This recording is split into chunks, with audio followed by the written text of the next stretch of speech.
తీసుకొచ్చి అది కూడా పెట్టి నీళ్ళు పోసి చూస్తే అది కూడా కరెక్ట్ గా ఎన్ని పోసారు అన్ని వచ్చినాయి పలుకు సరిపడా. మీరు ఆల్రెడీ మీకు వచ్చిన డౌట్ ఉంది, ఆ డౌట్ వ్యక్తం చేసుకున్నాం. అది దాన్ని బట్టి చూస్తే అది ఇంకా భగవంతుడి యొక్క మహిమ అనుగ్రహం.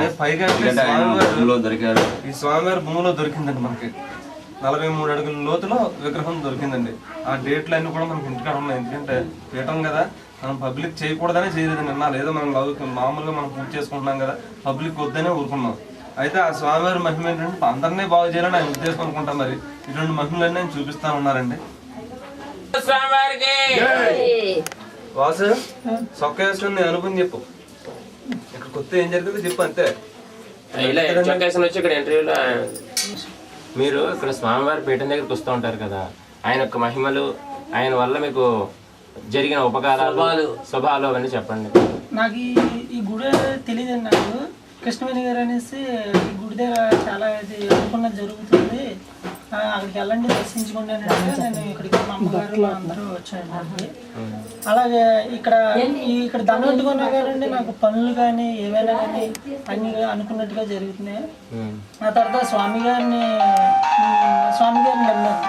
స్వామి గారిని నమ్మిన తర్వాత నేను ఎక్కడికి వెళ్ళినా సరే దండొట్టుకుని వెళ్ళగానే నాకు పనిలో ఏ ఆటంకం లేకుండా పని ఎక్కడికి వెళ్ళినా జయం జరిగినట్టుగా జరుగుతుంది. అలాగే నాకు వివాహం కూడా ఇక్కడికి వచ్చిన తర్వాత నాకు వివాహం అనేది సెట్ అయింది. ఆయన చేతుల మీదుగా నాకు ఆయన చెప్పినట్టుగా చేస్తున్నారు. ఇప్పటికి అంతా కూడా బాగానే ఉంది. అలాగే నాకు బాబు పుడతారనేసి నాకు జాతకంలో రాశారు. కానీ నేను ఏంటంటే మా ఆవిడ డ్రెస్సింగ్ వల్ల ఏంటంటే సంతానం 3 సంవత్సరాలకి రాశారు.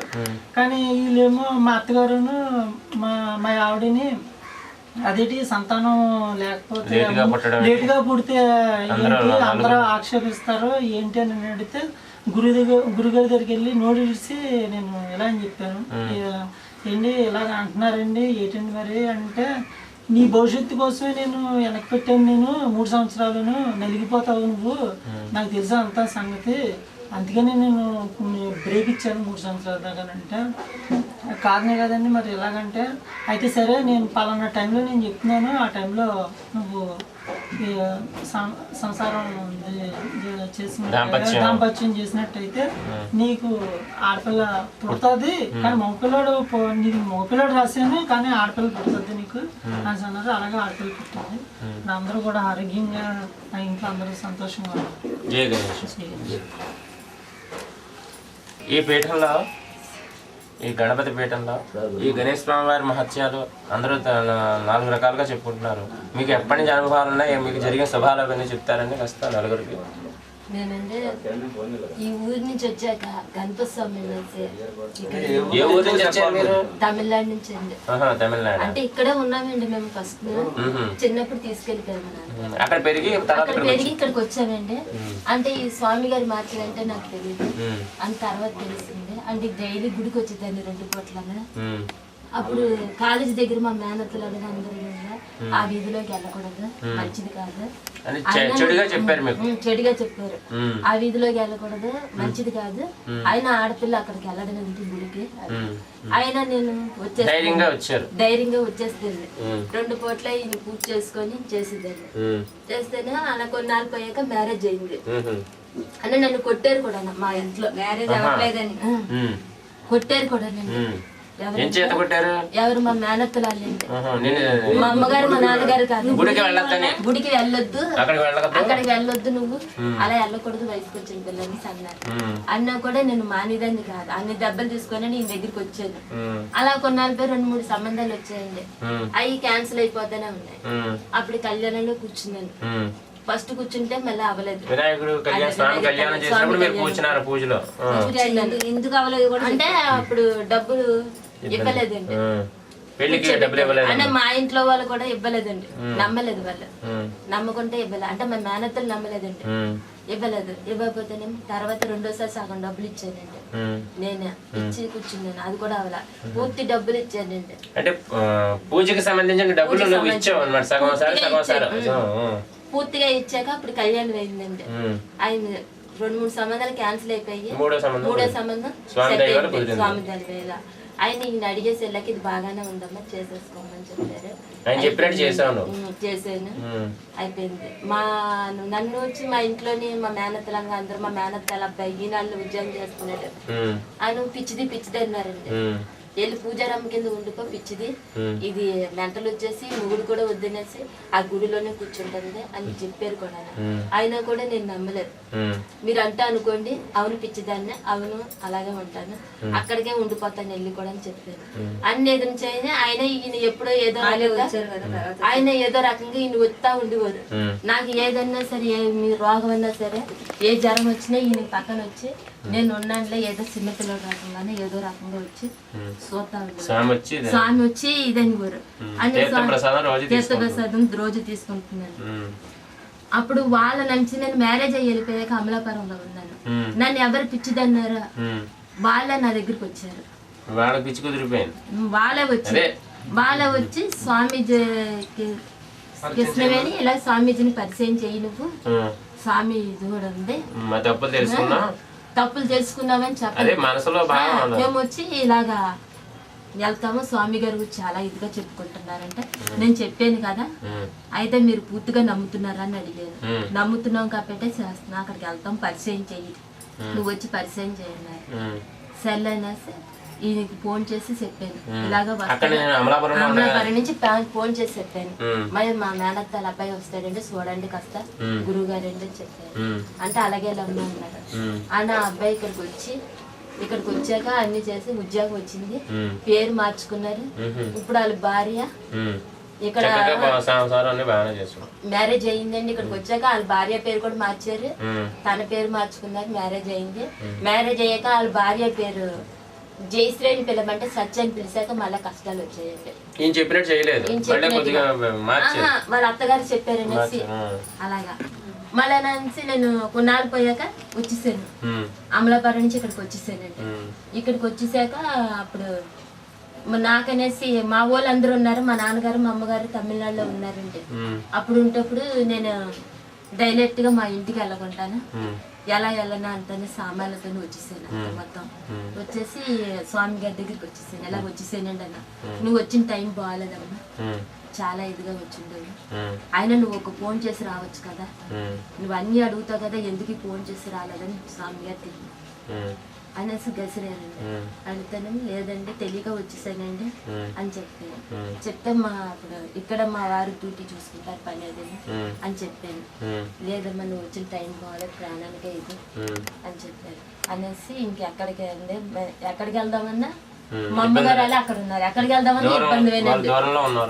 దూరంలో ఉన్నానే నాన్న వాళ్ళు ఉన్నారండి, జనం ఉన్నారండి. ఆ టైంలో ఆదరించలేదు, ఆ టైంలో ఆదరించకపోతే ఈ గురువు గారు ఆదరించారు. గురువు గారు ఆదరితో గుడిలో ఉన్నాను, ఇక్కడ ఉన్నాము, వీళ్ళ ఇంట్లో ఉన్నానండి, ఆదరించారు, చేశారు, చూసారు. ఇప్పుడు మాకేమీ లోటు లేదండి, స్వామి దయ వల్ల. ఆయన ఇప్పుడు కూడా ఏదైనా అంటే పిలిస్తే పలికిలాగా ఆయన వస్తారండి. ఆయన నంబర్ జనం అసలు నమ్మరండి. ఆయన చూపించాలనేసి ఇప్పుడు ఆయన చూపిస్తున్నారు అన్నమాట. నేను లేదు అంటారు, ఆయన ఇప్పుడు చూపించారండి ఆయన అందరికి తెలిసిలాగా. జై గణేష్. నీ పేరేంటమ్మా? నువ్వు ఇక్కడ స్వామివారి విషయాలు అందరూ చెప్పుకుంటారు, మంచి పీఠంలో మంచి ఆయన దగ్గరికి వెళ్ళిన వాళ్ళందరికీ శుభాలు అన్ని మంచి పనులు అన్నీ అవుతున్నాయి, ఆయన అంటే గురి అని అందరూ చెప్పుకుంటున్నారు. అందుకు తెలిసి నేను అడుగుతున్నాను, నీ విషయానికి ఏమైనా ఆయన వల్ల ఏమైనా శుభాలు జరిగాయా? ఏమిటి? నేను హైదరాబాద్ లో ఉండేదండి, పిల్లడు బాగాలేదండి, ఇంట్లోనే మేము ఉంటున్నామండి. హాస్పిటల్ తీసుకెళ్ళినా అసలు బాబు బాగాలేదండి. ఈయన పూజ చేశారండి, చేసిన కానీ నా బాబు చాలా బాగుంది, ఆడుకుంటున్నాడండి. ఈయన దేవలో చాలా బాగుంది. ఇప్పుడు అందరు చెప్పుకుంటున్నారు వాళ్ళ పాలు అవి తాగడం అని, నువ్వు చూసావా? అసలు నేను దేవుడు అంటే నమ్ముకోనండి, బాబు అంటే బాబు బాగుందండి, దేవుడు అంటే నాకు ఇంకా ఇష్టం లేదండి. ఫస్ట్ ఈయన దేవుడు తగ్గిన వల్ల నాకు నమ్మకం వచ్చింది. నేను చూసిన దాని మీద నాకు బాగా నమ్మకం వచ్చింది దేవుడు అంటే. స్వామివారికి ఎప్పుడు మర్చిపోకుండా పూజలు అది చేస్తాం. జై గణేష్. జై గణేష్. ఈ పీఠం గురించి విశేషాలు ఏమన్నా మీకు మహత్యాలు ఏమన్నా తెలిస్తే కాస్త నలుగురికి చెబుతామని చెప్పండి. నాకు 16 సంవత్సరాలు. నమస్కారం. అంటే ఇక్కడికి చాలా మంది వస్తున్నారు. పని అవ్వకుండా ఉన్న వాళ్ళందరూ కూడాను పెళ్లి కాని పిల్లలకు కానీ సంతానానికి కానీ ఇక్కడ కార్యక్రమం జరిగింది. ఎవరికి ఏ ఇబ్బందులు వచ్చినా సరే సక్రమంగా ఆయన చెప్పినట్టు చేస్తే చక్కగా ఆయన చెప్పినట్టు ముహూర్తంగానే ఆయన చెప్పినట్టు చేస్తే లోటు లేకుండా అందరికీ జరుగుతున్నాయి. పెళ్లి కాని పిల్లలకి పెళ్లి అవుతున్నాయి. మీకు కూడా ఆయన ద్వారా సంతానం లేని వాళ్ళకి కూడా సంతానం కలుగుతుందండి. ఆయన వల్ల మీరు ఏమైనా ఉపకారాలు కానీ మహత్యాలు కానీ తెలుసు? నేను సంవత్సరం క్రితం స్వామి గారిని అడిగానండి. చెప్పండి. అన్ని చోట్ల 10 సంవత్సరాల క్రితం వినాయకుడు పాలు తాగారంటున్నారు. ఏమండి మీరు వినాయకుడు నమ్మారు, కార్యక్రమాలు చేస్తున్నారు కాబట్టి గణపతి పీఠం కాబట్టి ఊళ్ళో ఉన్న విగ్రహాల కంటే మీ ఇక్కడ మహత్యం కింద వినాయకుడి ద్వారా పాలు తాగించనంటే నేను చేయకూడదు, ఆయన స్వయానా చెయ్యాలా, నేను చేయకూడదు అని అన్నారు.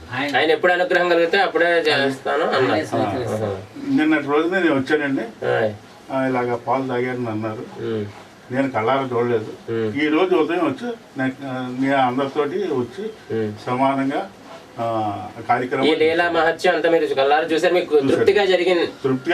మీకు ఇంకా జయ గణేష్, గణేష్ స్వామి అనుగ్రహం కావాలి అంతే కదా. జయ గణేష్. మీ పేరేంటండి? నా పేరు తాళూరు సత్యనారాయణ మూర్తి. ఊరేనా? గణేష్ స్వామి పీఠంలో మహత్యాలు అవి మీకు ఎలా తెలిసే, మీరు ఎలా వచ్చారు ఇక్కడికి? సార్ చెప్పారు కార్యక్రమాలు అన్ని నెరవేరుతాయి, శుభం జరుగుతుంది అలాగన్నారు.